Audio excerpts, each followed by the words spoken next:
Ndalemi te intervista e ditës dhe me mua sonte në studio është Orhan Ademis dhe vendas kryerevizori i shtetit. Mirë se erdhën Alsat. Faleminderit, mirë se u gjeta.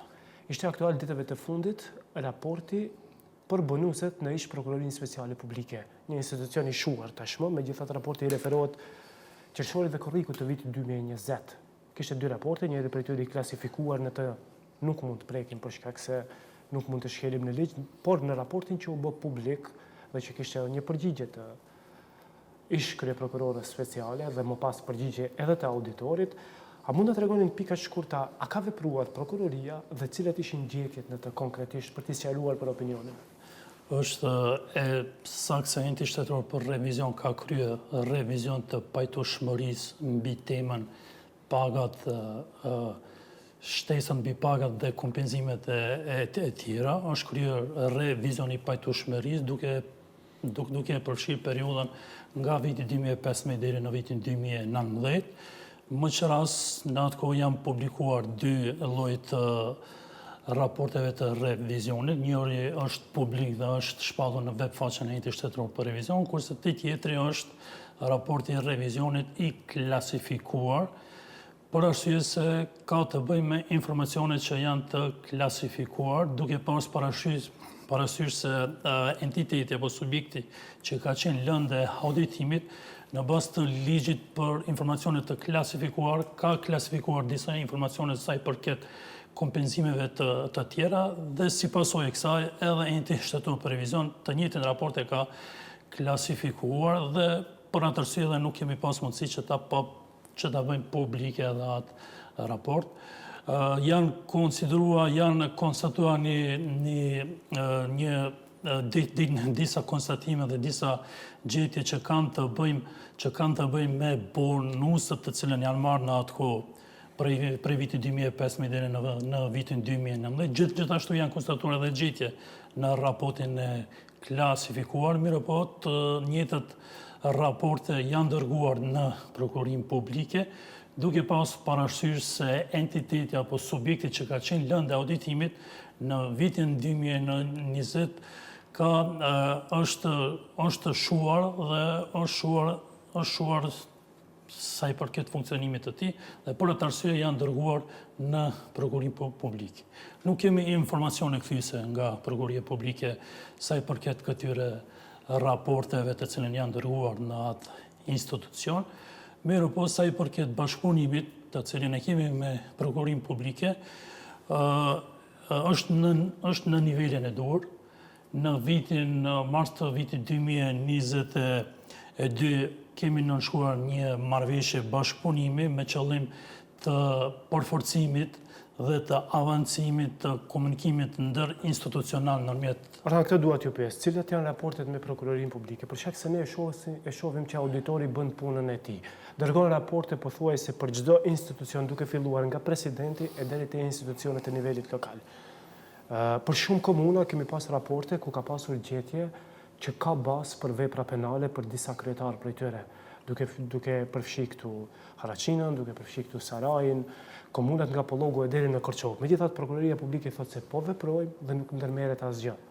Në bazë të ligjit për revizion shtetëror, në bazë të artikullit 335 të ligjit, në qoftë se revizori shtetëror apo revizori i autorizuar shtetëror has në dyshime, në indikacione për keq përdorim të fondeve publike apo keq përdorim të pozitës zyrtare nga personat përgjegjës që udhëheqen me institucione shtetërore, atëherë revizori i autorizuar shtetëror urgjentisht e ka për obligim që të njëjtin raport ta dërgojnë në institucionet kompetente, në këtë rast bëhet fjalë për prokurorinë publike apo policinë financiare dhe Ministrinë e Punëve të Brendshme.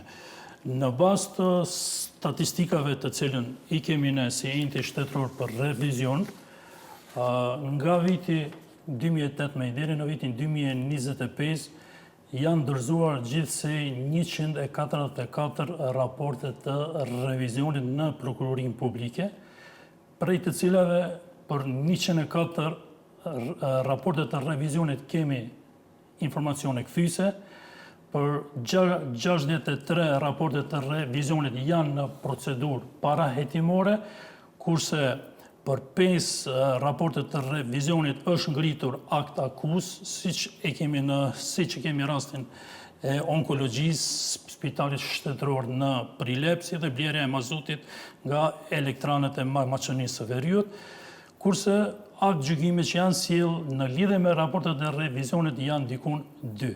Dhe 32 raportet e revizionit shtetëror kemi më përgjigje që nuk ka bazë, apo nuk është koha, nuk është momenti koha, nuk ka bazë për ngritje të ndonjë kallëzimit penal. Këto janë të gjitha të dhënat statistikore të cilën i ka enti shtetëror për revizion. Këto të dhëna janë marrë në bazë të memorandumit të cilën e kemi nënshkruar me Prokurorinë Publike.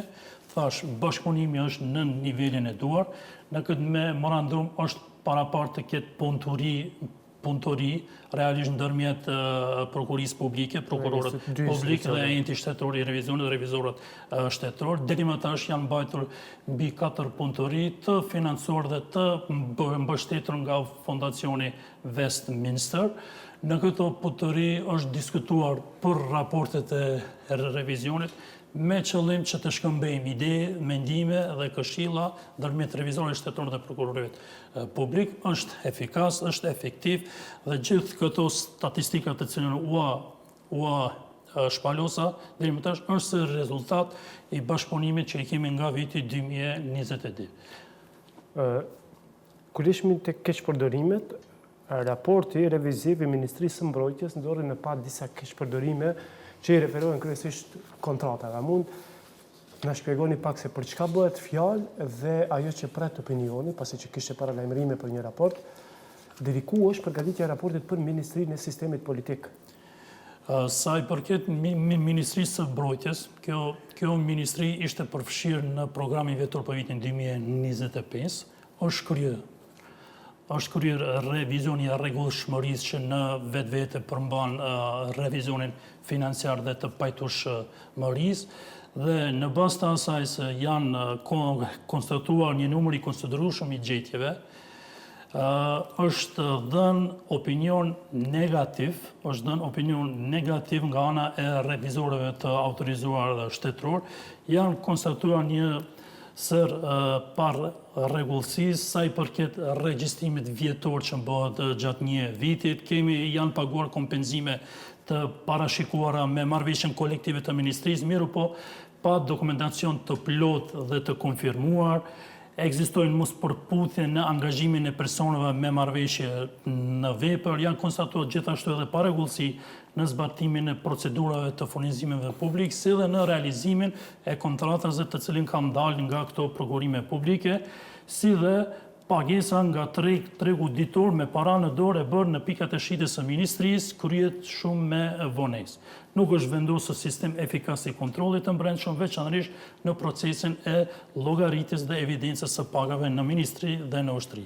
Të gjitha këto gjetje janë konstatuar për vitin 2024 dhe njëkohësisht janë dhënë edhe rekomandime nga ana e nga ana e enti shtetëror për revizion për të tejkaluar këto parregullsi që janë konstatuar për vitin 2024. I mbetet ministrit aktual të shqirtoj realisht raportin e revizionit shtetëror, të formoj grup punues me çka do të kishte implementuar të gjitha rekomandimet që janë dhënë në këtë raport të revizionit me qëllim që mos të përsëritën të njëjtat parregullsi që janë konstatuar. Po për sistemin politik është dërguar edhe në prokurorin publik. Po për sistemin politik dërgohesh raporti.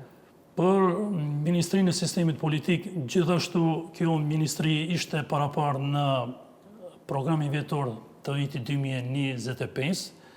Për momentin është kryer revizioni financiar dhe ai i pajtueshmërisë.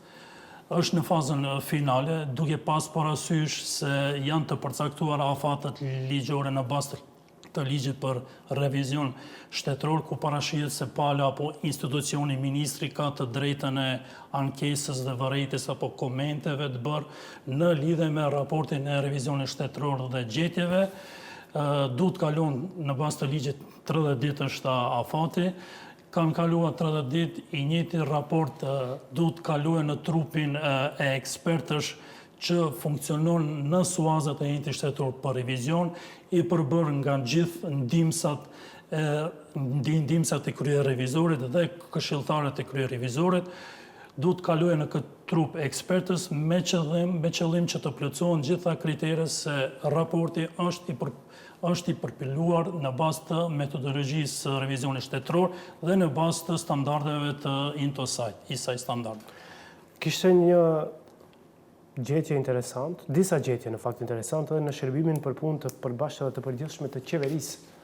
Aty ka pasur duke filluar nga prokurimet, nga kontratat, nga procedurat, nga llogaridhënia dhe transparenca fiskale të tjera. Mund të shpjegosh pak se cilit ishin ato? Gjithashtu është e saktë se në programin vjetor për vitin 2025 kemi pas të përfshirë edhe shërbimin për punë të përgjithshëm dhe të përbashkët që është në suazat e qeverisë. Është bërë revizion i pajtueshmërisë dhe revizioni financiar për raportet financiare të vitit 2024, me çka është konstatuar dhe është dhënë opinion negativ për vërtetësinë dhe korektësinë e raporteve financiare për vitin 2024, si dhe për pajtueshmërinë e transaksioneve financiare në përputhje me rregullativën ligjore. Janë konstatuar disa gjetje edhe në këtë institucion, siç janë për shembull numri i madh i personave të angazhuar përmes agjencive private të punësimit për periudhë të caktuar dhe me kontratë në vepër për kurierën e veprimtarisë të SHPP-s, që ndikon në sigurimin e vazhdueshëm të shërbimeve për institucione tjera, sepse SHPP-ja realisht është organ që shfrytëzohet për shërbimet për institucionet e tjera shtetërore, si dhe ndikon e gjitha kjo ka ndikuar edhe në cilësinë e informacionit të paraqitura në raportet financiare për vitin 2024. Janë konstatuar edhe shkelje në lidhje me harmonizimin dhe rregullativën ligjore dhe aktet në ligjore për 21 persona të angazhuar përkohësisht gjatë vitit 2024 janë paguar dikun 3.200.000 denar në përputhje me kontratën dhe me agjenci private për punësim. Një pjesë e personave që janë angazhuar për kryerjen e këtyre detyrave të rregullta për pozita nga kategoria B, pra si drejtues dhe ndihmë drejtues të sektoreve, të cilën në përputhje me nenin 24 të ligjit për nënpunësat administrativ duhet të posedojnë nivele të lartë njohurish, kompetencës dhe përvojë edhe sertifikate. Janë konstatuar edhe gjetje në procesin e furnizimeve publike, për shembull për sigurimin fizik të objekteve të administratës shtetërore për të cilën janë lidhur kontratën në vitin 2021, është konstatuar se ofertuesi duhet të ketë të paktën 3 kontrata të njëjtit lloj si prokurimi lëndës të lidhur dhe të zbatuar në 3 vitet e fundit, nga të cilat të paktën një kontratë duhet të jetë me vlerë dikun 50 milion denar. Me këtë kriterium realisht është favorizuar një pjesë e provës dhe aftësisë teknike dhe profesionale në tenderim. Gjitha këto gjetje si rezultat i këtyre gjetjeve është dhënë opinion negativ për raportet financiare dhe revizorat e autorizuara shtetëror gjithashtu kanë shprehë shqetësim dhe indikacione dhe dyshime për keq përdorime të fondeve publike dhe i njëjti gjithashtu është dërguar edhe në prokurim publik. Ajo që intereson shikuesve është a ka mandat auditori për të pa se si ka rrjedh në aspektin financiar të transparencës financiare, fushata zgjedhore dhe financimi i partive politike. Dhe a ka veprime konkrete nga ana e auditorit për këtë? Enti shtetëror për revizion në bazë të ligjit për revizion shtetëror dhe në bazë të ligjit për financimin e partive politike ka obligim dhe ka kompetencë të kryejë revizion edhe partive politike për punën e rregullt që e kryejnë partitë politike gjatë një vitit kalendarik, sigurisht ka edhe kompetencë në bazë të kodit zgjedhor, neni 85 i kodit zgjedhor, enti shtetëror për revizion e ka për obligim të kryejë revizion të raporteve të përgjithshme për fushatën zgjedhore. Kur bëhet fjalë për fushatën zgjedhore, duhet t'ju them të drejtën se enti shtetëror për revizion, edhe kryerevizori dhe zamendës kryerevizori, kemi disa telashe dhe kokëdhëmbje, sepse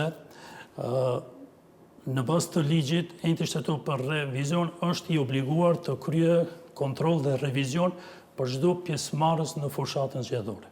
Në fushatën e kaluar zgjedhore për zgjedhjet lokale, pjesëmarrës në fushatën zgjedhore kanë qenë 183 pjesëmarrës, prej tyre 21 koalicione, 36 parti politike dhe 126 kandidatë të pavarur.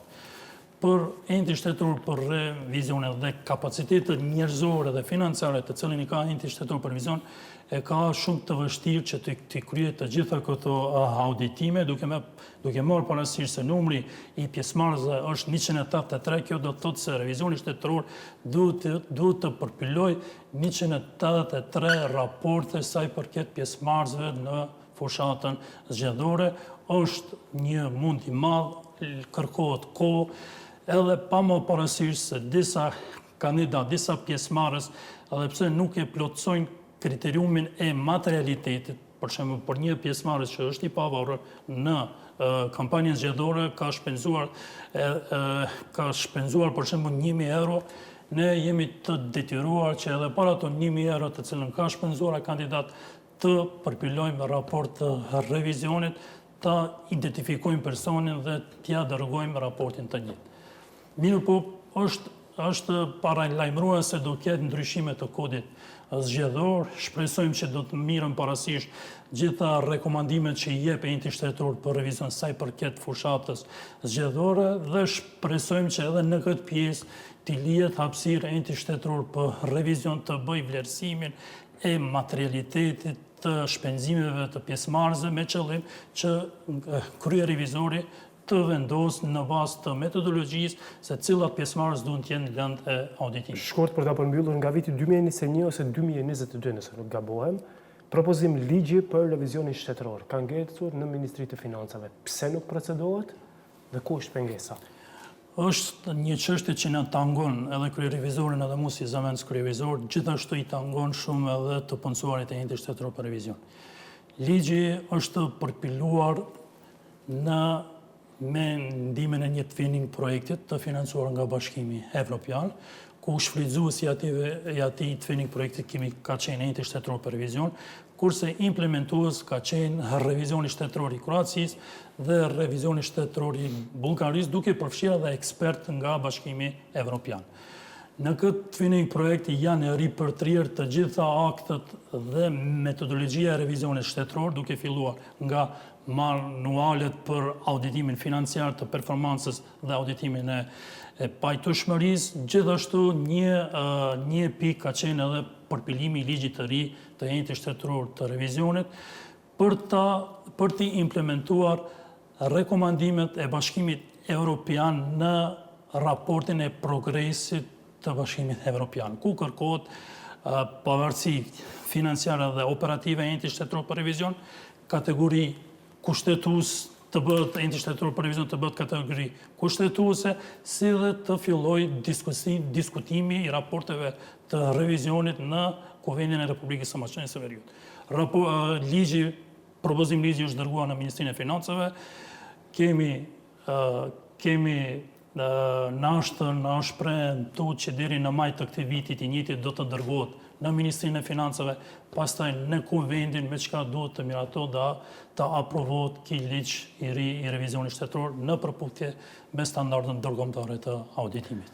Kaq ishte koha për sonte, faleminderit. Faleminderit juve për ftesën. Vetëm pas siglës vazhdojmë me informacione të tjera, qëndroni me ne.